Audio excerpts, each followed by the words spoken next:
अशोक भाई, ये तीन बड़े घटनाक्रम हैं जो बाई इलेक्शन के बाद के हैं। कुंभ ने एक वाइब्रेशन पैदा किया है, संभल और रामलला के मंदिर के उनके विग्रह के विराजमान होने का 1 वर्ष पूर्ण होने का अवसर, इनके बीच में ये मिल्कीपुर आ रहा है।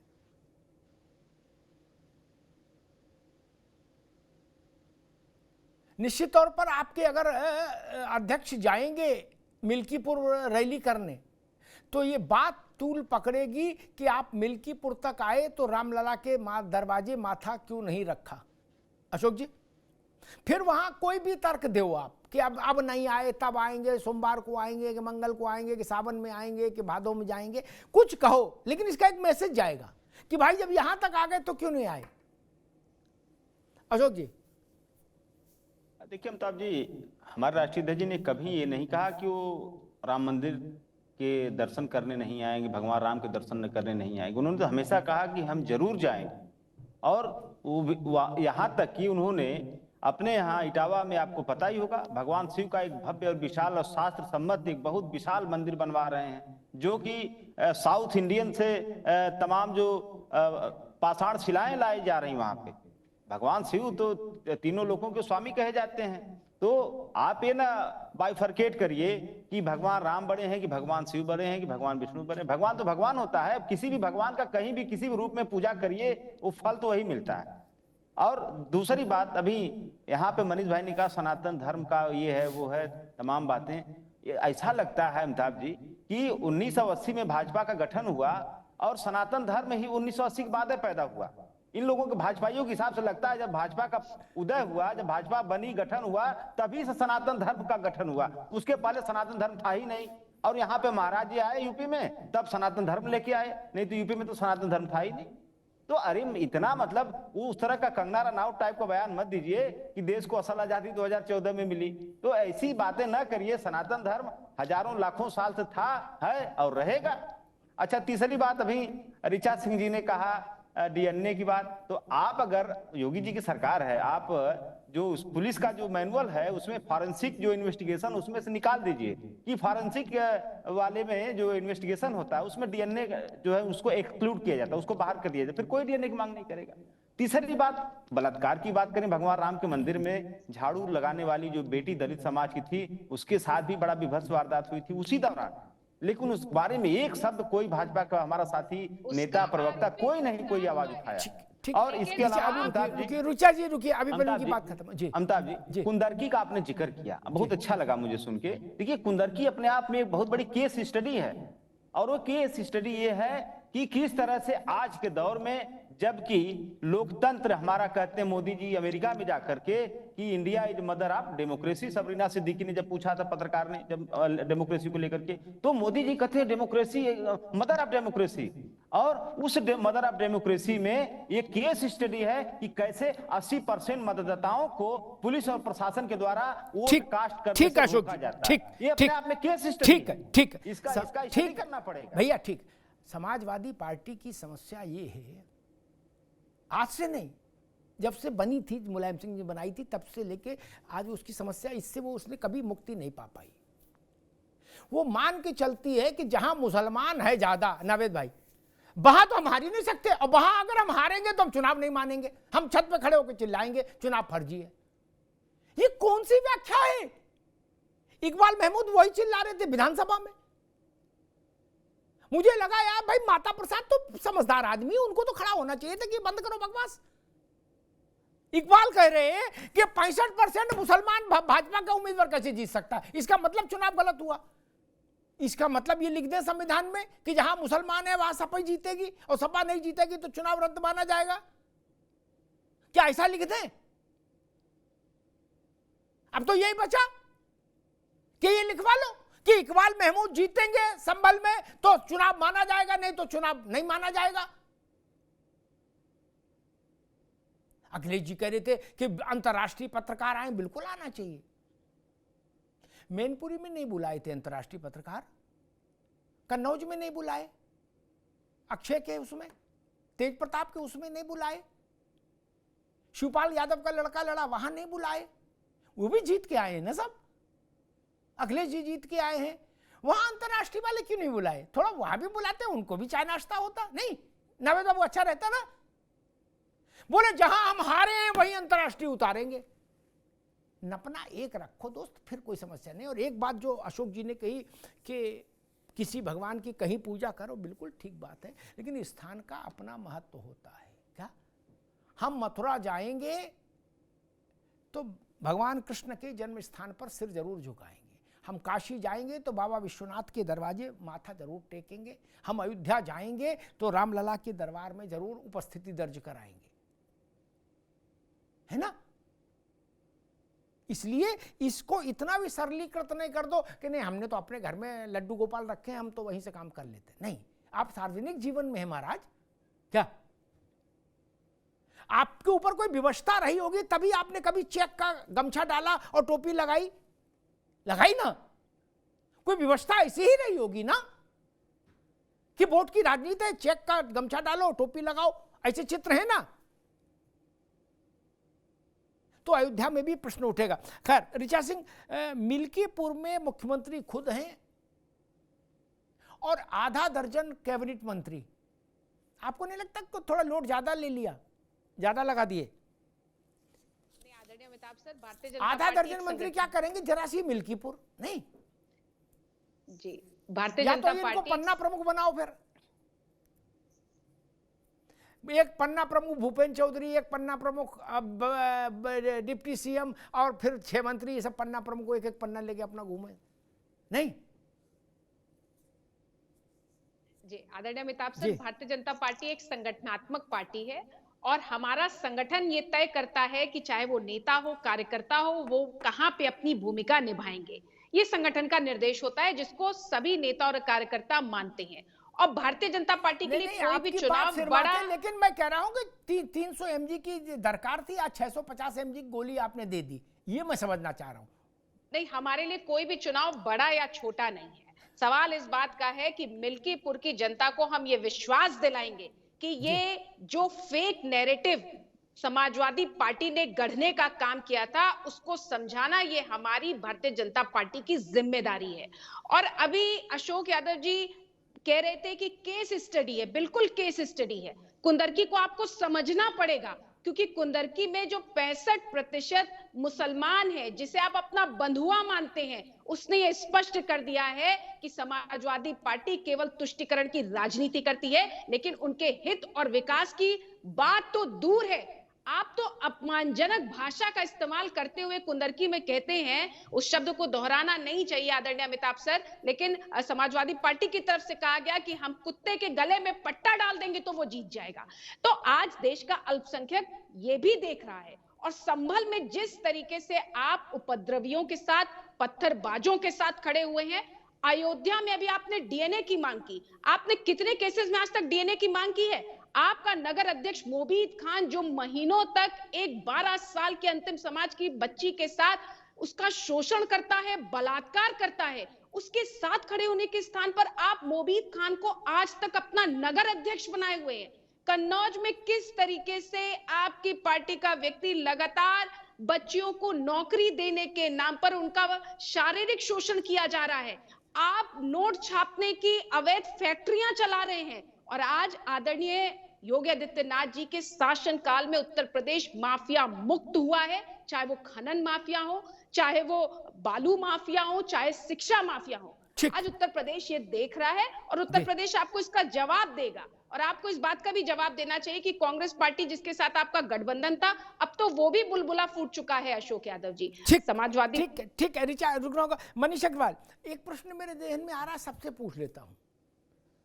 क्या ये नियम बना दिया जाए कि जहां मुसलमान ज्यादा है वहां अगर सपा नहीं जीतेगी तो वो चुनाव रद्द माना जाएगा? झंझट ही खत्म, नियम ही बन जाएगा। नहीं अमिताभ जी, समाजवादी पार्टी की संरचना MY फैक्टर पे हुई थी, वो MY फैक्टर अब चेंज हो रहा है। इसी चीज के बदलाव की परेशानी है। 2024 के चुनाव में जो दलित जुड़ा था, इंडिया गठबंधन के साथ वो पिछड़ी जातियां, दलित जो है अब अपना रास्ता अलग कर रहे हैं, क्योंकि उनकी समझ में आ गया है कि चुनाव का मुद्दा क्या होता है और जब रिजल्ट आता है तो मुद्दा क्या हो जाता है कि जीतेंगे तो देंगे। अब संविधान की किसी को चिंता नहीं है, अब संविधान किनारे रख दिया गया है, अब बेरोजगारी की चिंता नहीं है, अब अयोध्या में सिर्फ जो गड़बड़ियां हुई हैं वो आज उठाई जाएंगी। बेरोजगारी, महंगाई कोई ऐसा मुद्दा नहीं है। तो जनता को समय समय पे ये समझ में आता रहता है। जैसे बार बार आप अपनी डिबेट में कहते हैं गोल पोस्ट नहीं चेंज करना चाहिए। अगर आप गोल पोस्ट निरंतर बॉल के संग चेंज करते रहोगे तो आपको हर बार लगेगा कि गोल हो जाएगा, क्योंकि जहां पे बॉल होगी वही गोल पोस्ट बन जाएगा।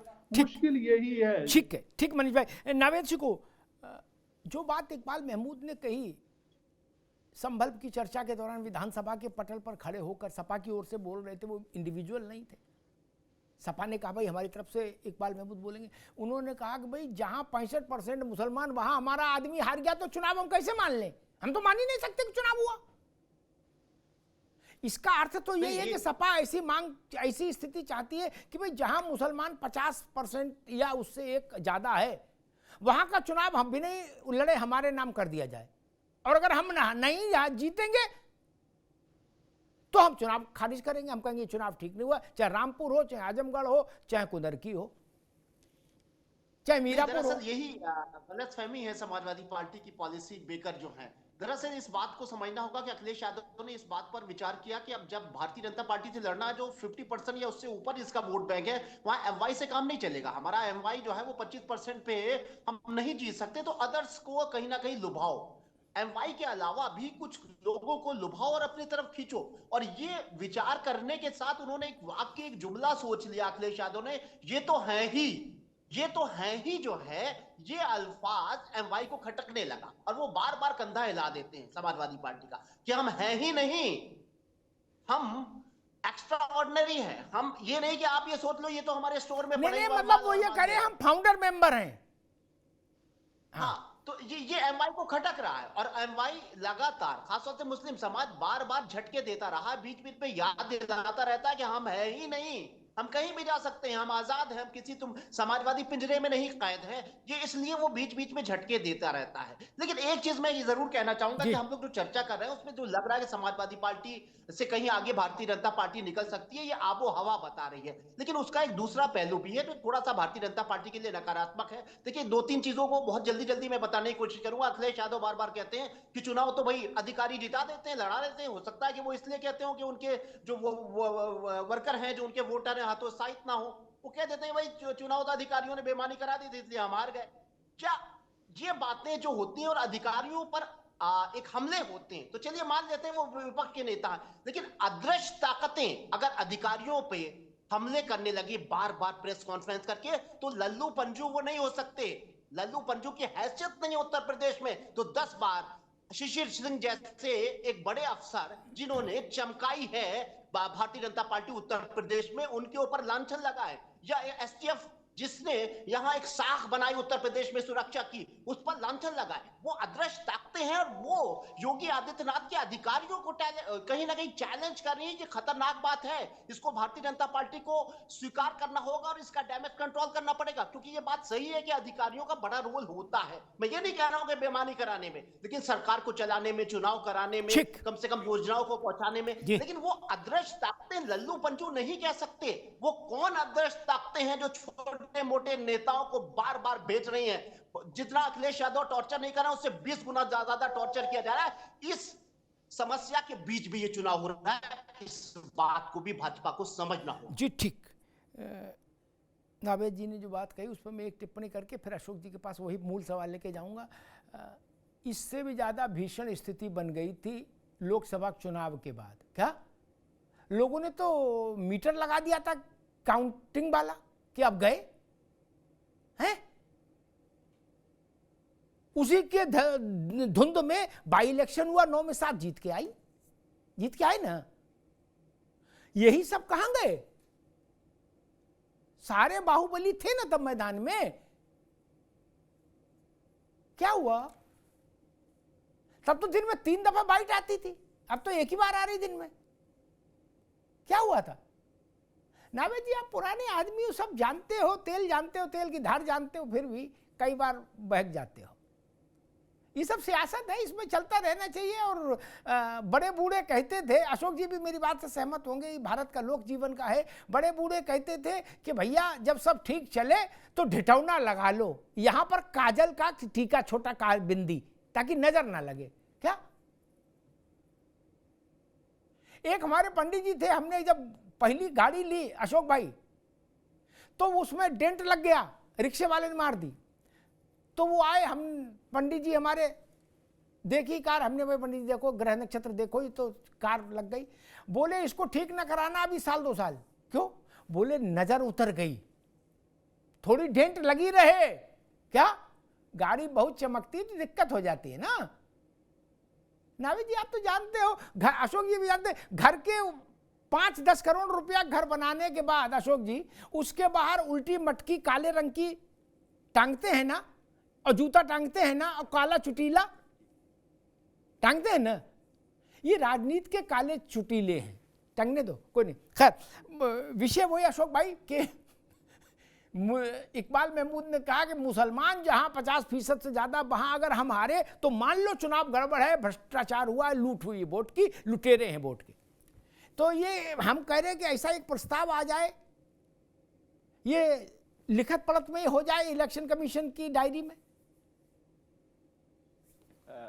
अमिताभ जी, देखिए आपने जो सवाल किया, इस सवाल का जवाब तो आपको याद होगा, न्यूज़ 24 के पत्रकार उसमें थे, वहीं पे उसी पोलिंग पे कुंदरकी में ही, और क्या दिखाया उन्होंने, आपको याद होगा।